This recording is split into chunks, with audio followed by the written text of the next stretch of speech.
皇上这是要干什么？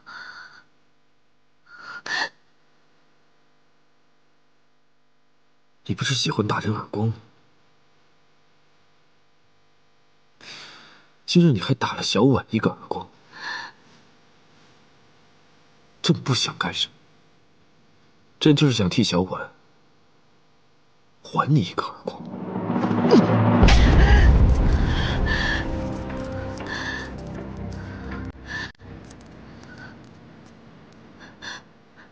做晚了，别让朕这记耳光把你扇出宫去。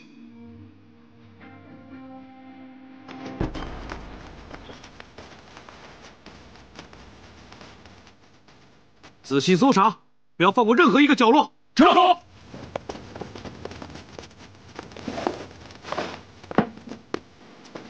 金太医，待会儿找到皇后娘娘藏的毒药，便要请您鉴定，是否有害静妃娘娘小产的那种蛇毒。老夫盼着英统领快些找到毒药啊！这个蝴蝶案呐，可费了老夫不少心血啊。好，咱们就在这里静候结果。索尔纳，朕在问你另一件事：害静妃小产的毒蝴蝶案，是你所为吗？皇上，皇额娘已问过此事了，刘公公也已经查过，这件事跟臣妾没有关系。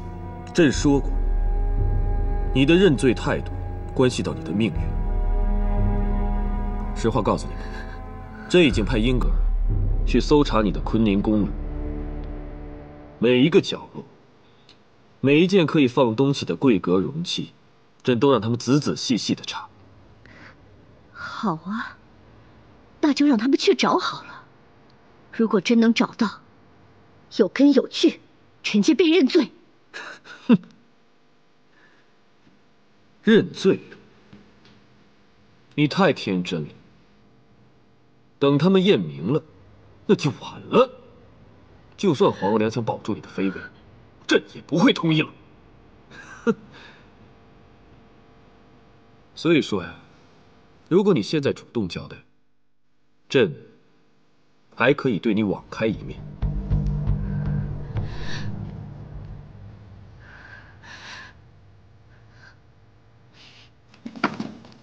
英统领，英统领，毒药找到了，就在这儿。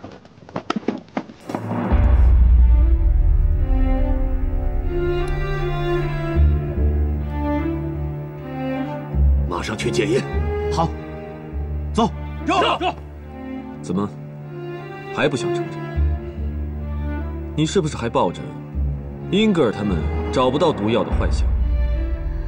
皇上这是要诱供吗？皇上真是铁了心要把臣妾打入冷宫啊！皇上，参见皇上。皇上，臣妾招了，那几只毒蝴蝶的确是臣妾弄来害果真的。英格尔，毒药找到了吗？回皇上，一共找到了4种毒药。金太医已经验明，其中1种就是害静妃娘娘小产的蛇毒。你为何要害果真？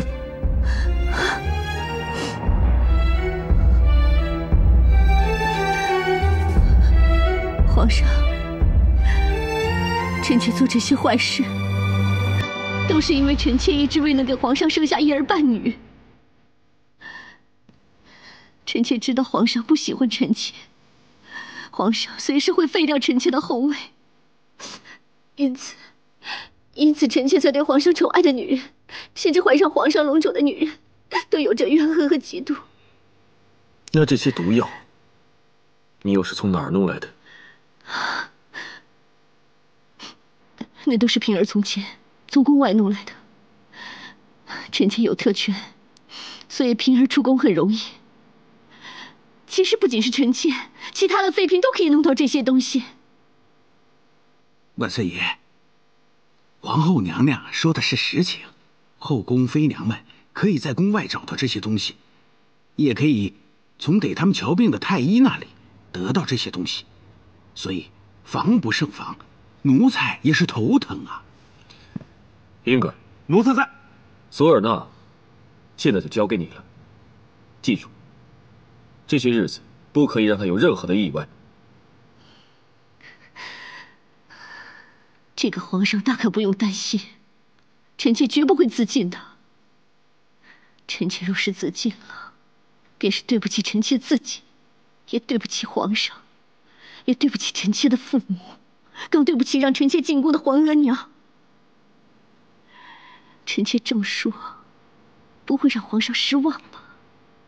好，话够狠，嘴够硬，那朕就真的不用担心你的性命了。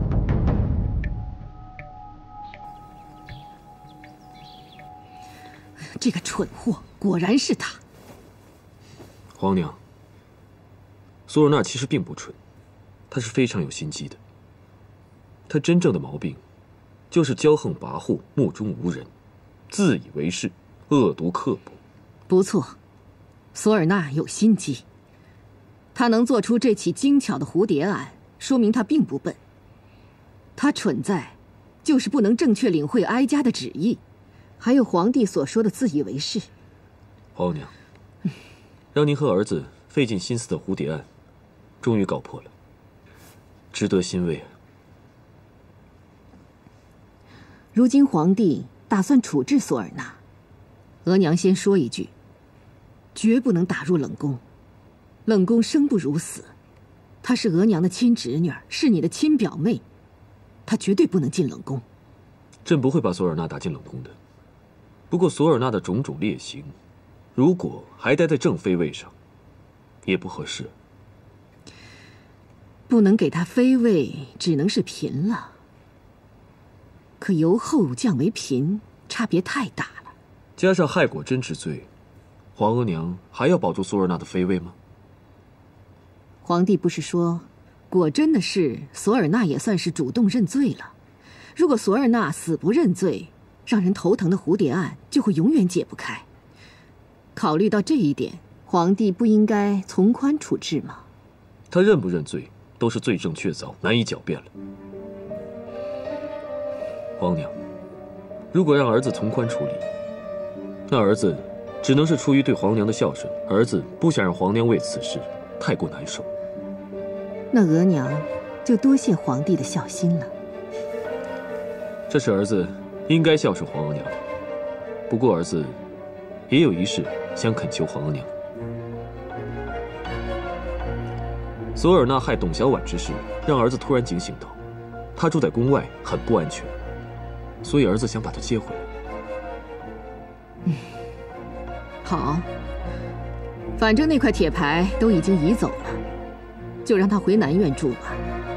不过事情到此为止，皇帝要遵守承诺，别再引起任何风波。谢皇额娘。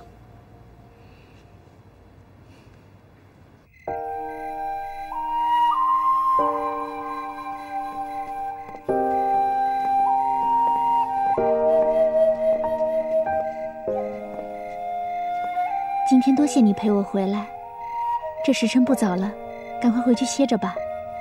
好，那妹妹就先回去了。姐姐能这么快便回宫，妹妹心里真的特别替姐姐高兴。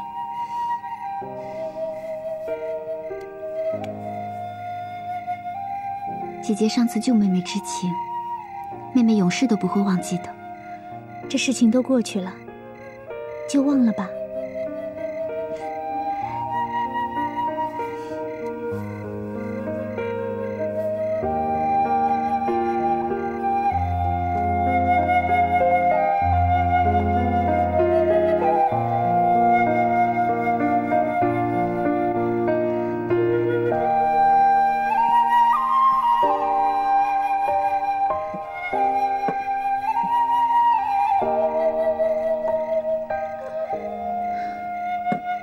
真没想到这么快又回宫里来了，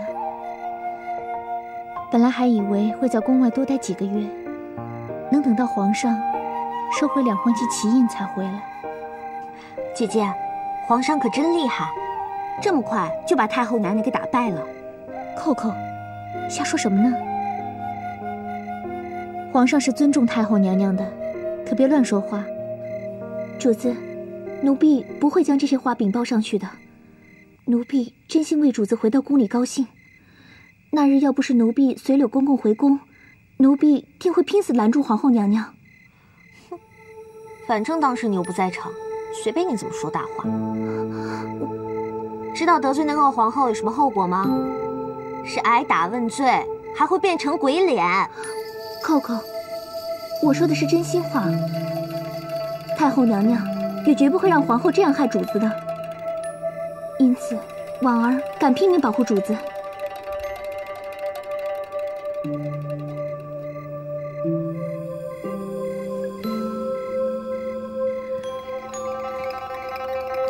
婉儿，我愿意相信你说的话。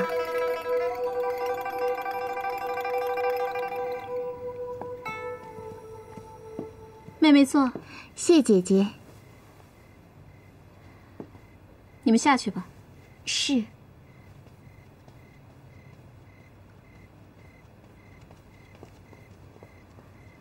想不到经过短暂的折腾，耍尽了威风，索尔纳还是落魄了。要不了几日，便该姐姐登上后位了。索尔纳打姐姐那一记耳光，皇后娘娘便可以加以10倍的偿还了。那一记耳光，本宫当然要报。只是这索尔纳已经很惨了，本宫倒没那么计较了。他敢去毁董小宛的容，本宫对他还有些敬佩。只可惜，皇上居然救了董小宛。皇上不但救了董小宛，还借索尔纳之事，又让他重新回宫了。所以啊，本宫一旦登上后位，首先要花心思对付的，还是董小宛。阿玛，这皇后还真有种啊！不过可惜慢了一步，弄得那董小宛又进宫了。阿玛以为太后娘娘是要保住皇后娘娘的妃位，因此并未阻止皇上。这次董小宛进宫不足为惧，还得乖乖地待在南院。哼，要彻底地解决这个祸害，需要时间，不能急。没错，这董小宛的戏还长，咱们跟皇上走着瞧吧。不过这如今大喜事儿是咱家的灵珠，虽经一番折腾，还是稳稳当当要封后了。阿玛，您这大摆3日的盛宴，虽然来得迟了些，这还是风风光光的来了。哎，基督啊，经过这一番折腾，阿玛的心思有变了。这次我灵珠真的上位，还是低调为好。别人大痛，我们大喜。尤其是太后娘娘心中不爽，咱们就不要太显摆了。哼，阿玛，您这心思变得好啊。儿子跟您说实话吧，如今您若还想大摆3日酒宴，儿子都想劝劝您了。你的心思也变了？儿子觉得现在宫斗越来越激烈，往后这一步一步，怕只会越来越凶险了。咱家得了天大的好，便躲在家里自己乐吧，没必要惹人眼目，招人记恨呀。好啊，好，你是越来越老练了，阿玛替你高兴啊。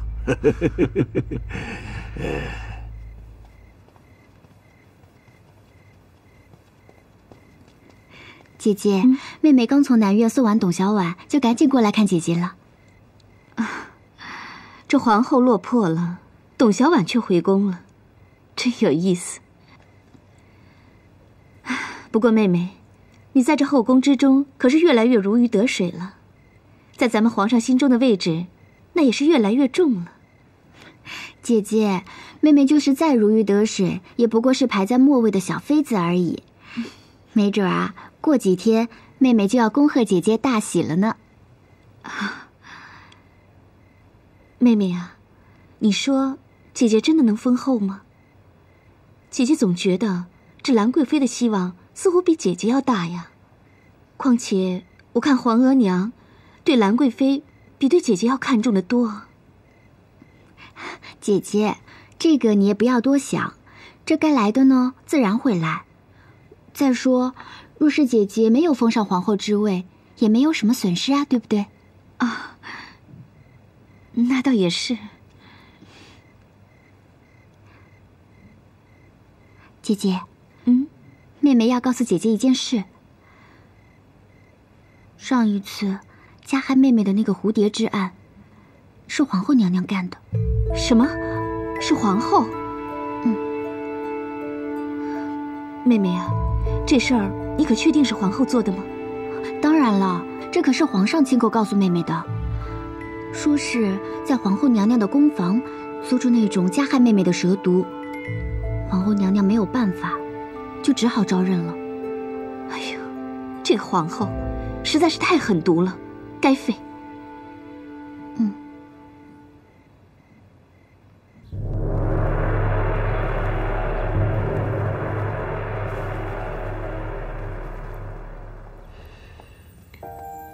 小婉，朕决定立即下旨废后，立荣贵妃为后。你不会再为索尔纳说话了吧？索尔纳的事，小婉不会再插嘴了，全凭皇上做主吧。那天如果不是朕及时赶到，还不知道会出什么样的结果。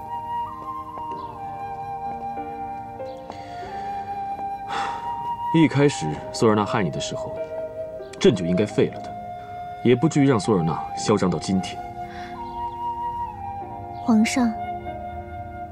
皇上别生气了。小婉现在不是好好的吗？小婉向皇上保证，小婉以后一定好好照顾好自己，不让皇上为我担心。小婉，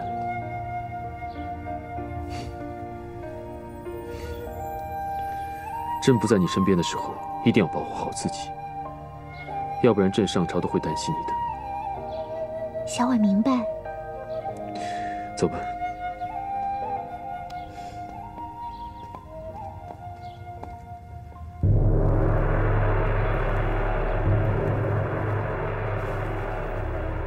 奉天承运，皇帝诏曰：皇后博尔济·索尔纳氏自16岁入宫册立为后，数年以来，其所作所为，失德失仪，实不足为中宫表率，更遑论母仪天下。朕观其行，察其言，屡有劝告，而索尔纳毫无悔改之意。至此，朕终是忍无可忍，决意废除其皇后尊位，将其降为静妃，居咸福宫。国不可一日无君，君不可一日无后。朕与皇太后商议后，得皇太后赞同称许，决定册立荣贵妃为皇后，居坤宁宫，钦此。诸位爱卿，都平身吧。谢皇上。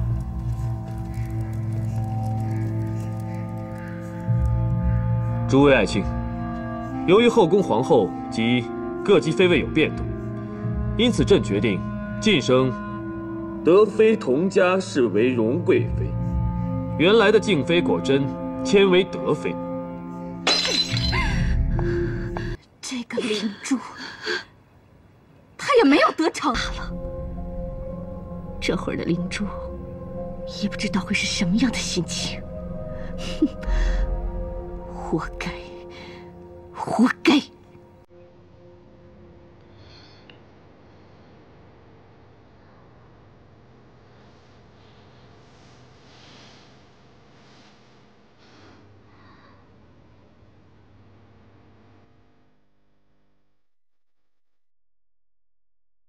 皇皇上和皇额娘竟然让多娜做皇后，多娜怎么可以跟本宫比？这简直就是荒唐至极！姐姐，消消气，消消气。姐姐，你可是本朝第一个皇贵妃啊，那是众妃之首。妹妹，你不用安慰本宫。皇后和皇贵妃，那可是差得远了。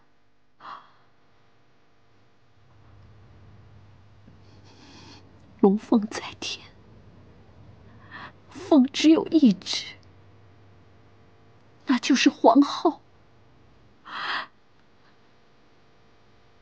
这个朵娜，平日在本宫面前，那只有乖乖听话的份儿。而现在，本宫见了她，还得恭敬请安，自称臣妾。臣妾参见皇后娘娘。臣妾给皇后娘娘请安，这叫本宫如何受得了？如何受得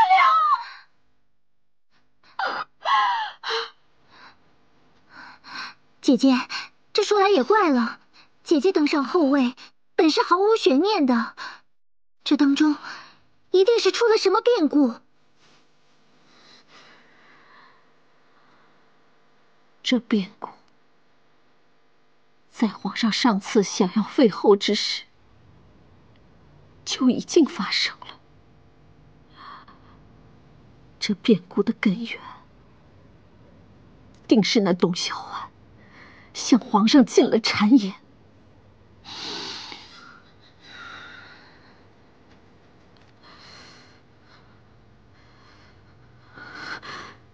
董小宛，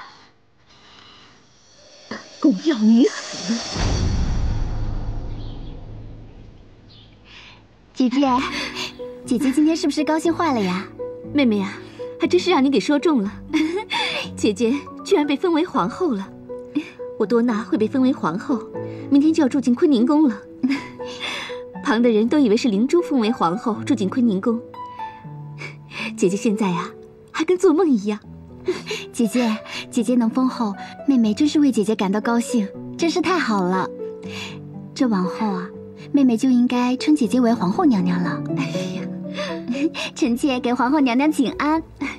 妹妹快起来，来坐下说。实在是太高兴了。妹妹呀，姐姐虽然被封为皇后了，但是在无人之时，我们还是以姐妹相称，不必自称臣妾。好，那妹妹就先谢过姐姐了。哦，对了，也要恭贺妹妹呀。妹妹现在也是四妃之首的德妃了，这也是往前走了一步。姐姐给妹妹贺喜了。姐姐是大喜，妹妹只是小喜。真是没有想到，姐姐和妹妹两个最没有心机的人，居然得到这么大的回报。如今这索尔娜还有兰贵妃，指不定气成什么样子呢。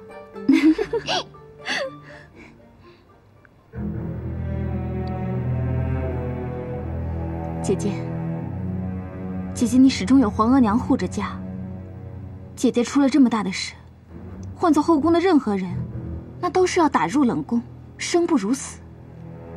可姐姐还是保住了妃位，姐姐乃天生的贵人。我做了何事啊？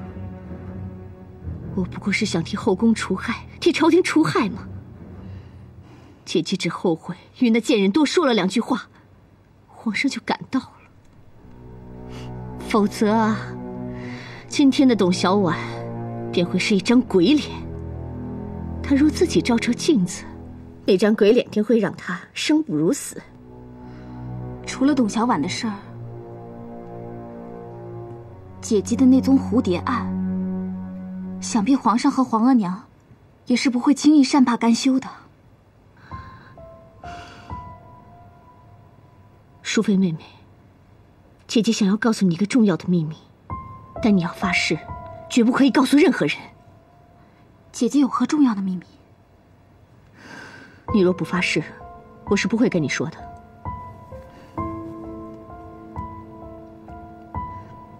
好，那妹妹就发这个毒誓。倘若妹妹泄露姐姐的秘密半分，便会遭天打雷劈，不得好死。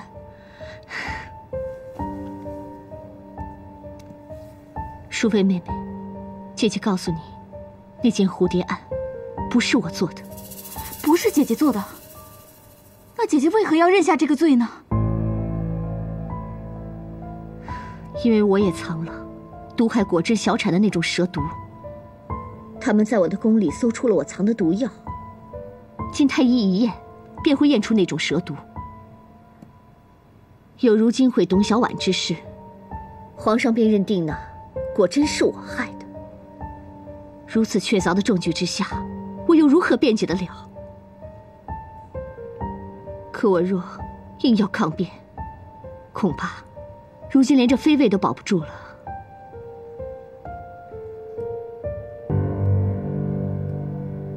优势在哪儿吗？这便是你的单纯，没有心计。也正是因为这样，皇额娘就从来没有与你计较过多。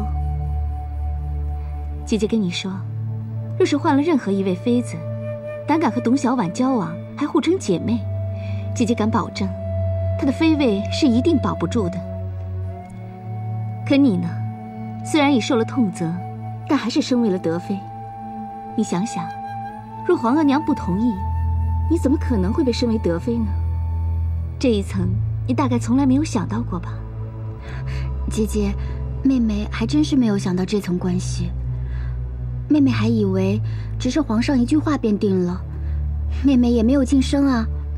妹妹从静妃变成德妃，妹妹成了德妃是因为索尔纳降为静妃，这德妃又升为了贵妃，妹妹是没有地方待了才成为了德妃呀。你说什么？是你没地方待了才成为德妃的？哎呦，你怎么会这么单纯啊？看来这后宫的很多微妙之处，你都不是很了解。姐姐告诉你吧，你在惹得皇额娘如此不高兴的情形下，还能升为德妃，这就预示着你在后宫的前程啊，会非常光明的。众妃都以为你柔弱单纯，不适宜在后宫生存，他们却忽略了，这恰恰是你最大的优势。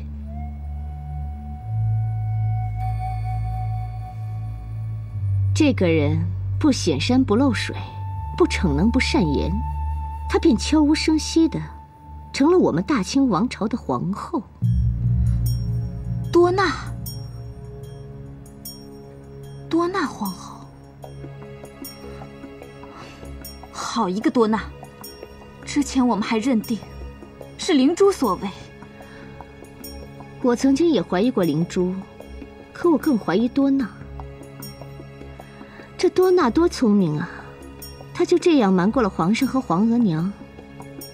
皇上和皇额娘认为他没有心机，他便是靠这个来打败灵珠，成为皇后的。可姐姐何以认定是多纳害的果真小产呢？姐姐有证据吗？大家可都知道，这个果真和多纳平日里是最为要好的。多纳会害果真肚子里的孩子吗？你问得好，他为何要害果真的孩子呢？因为他虽然有2个孩子，但都只是格格，他没有阿哥。他没有阿哥，就会觉得心里不够踏实，那就会对所有怀上皇上孩子的女人都处处有所戒备。要是有机会，他便会下手。你想想看，如今有谁能够让果真如此相信？听姐姐这么一说，那还真是。赏蝴蝶那日，果真脸上抹的定是多纳给她的胭脂香膏。你还真是聪明，一提便知道了。方才姐姐还说，多纳会替姐姐报仇，这又是何意？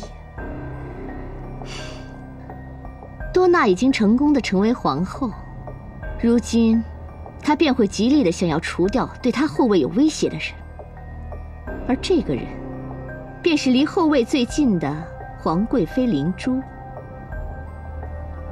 如果这董小宛还要在宫中待下去，势必在不久的将来，也会成为他的威胁。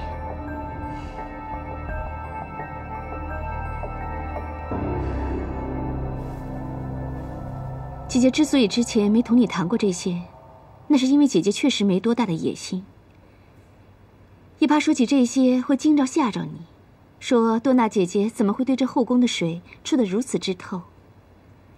现在姐姐已经身为皇后，有些事啊，便不得不考虑了。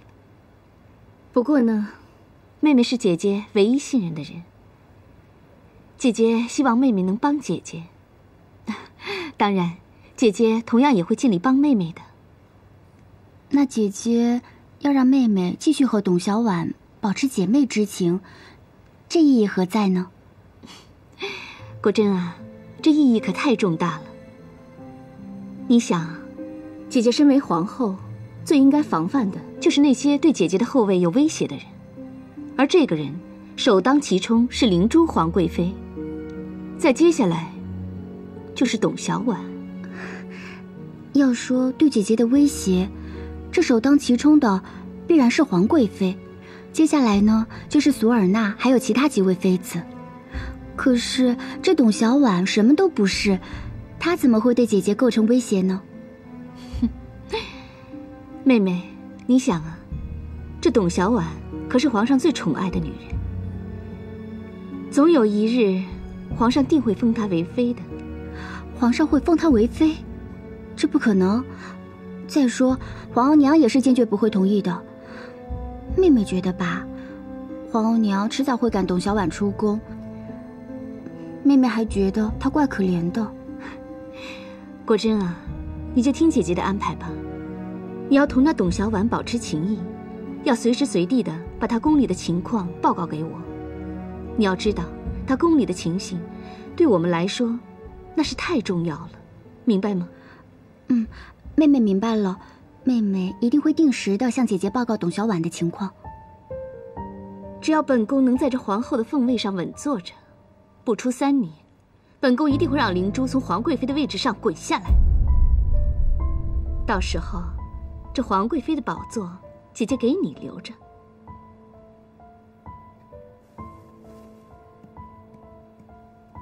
臣妾多谢皇后娘娘，臣妾誓死都效忠皇后娘娘。等本宫诞下阿哥，这皇后的凤位，便是无人能动了。皇后娘娘显威了，许愿了，不错。果真想要的，皇后娘娘怎么知道了？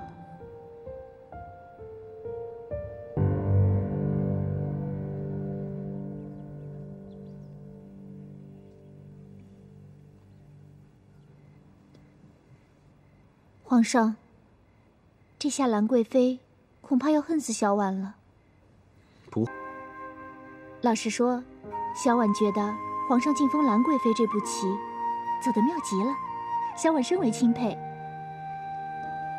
小婉虽然进宫不久，但已深知宫中的凶险。皇上虽然贵为天子，但其实也要受到种种掣肘。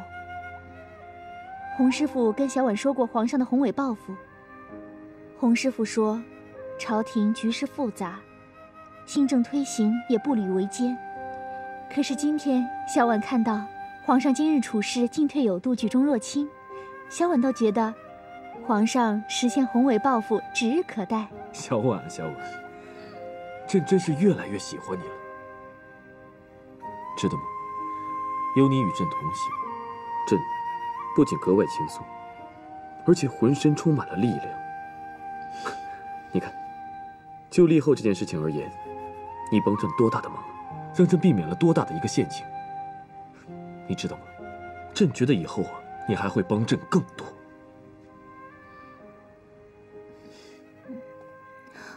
英哥，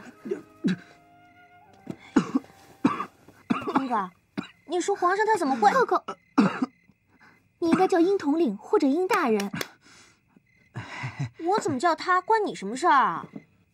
我还叫他小强子呢。管得着吗？你呀，真是没有规矩。殷大人，殷大人，啊，你得好好教训教训他。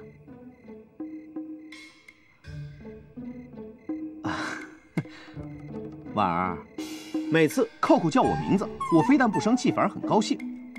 我们在江宁的时候就随惯了哈。所以呢，我跟扣扣的礼仪问题，你呢就不要再纠缠了，好吗？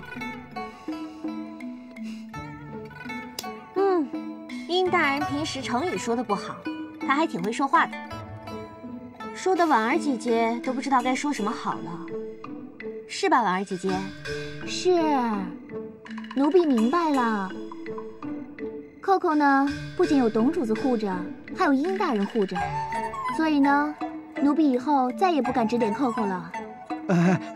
话可不是这么说啊，该指点还是要指点，该教训呢还是要教训，要不然，扣扣这个野丫头，说不定哪天啊就犯下了尔天大错。不是尔天大错，是弥天大错。啊？嘿，小强子，本姑娘刚表扬过你会说话，怎么这么快又胡说八道了？殷大人，奴婢看得出殷大人喜欢扣扣。那扣扣要是日后在礼仪上犯了什么错，那都是殷大人纵容的结果，那就怪不得奴婢了。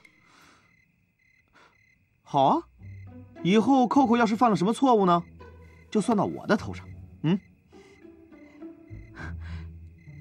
哎，对了，小扣子，你刚才想说什么？我想说什么？你说皇上他怎么能封兰贵妃为皇贵妃呢？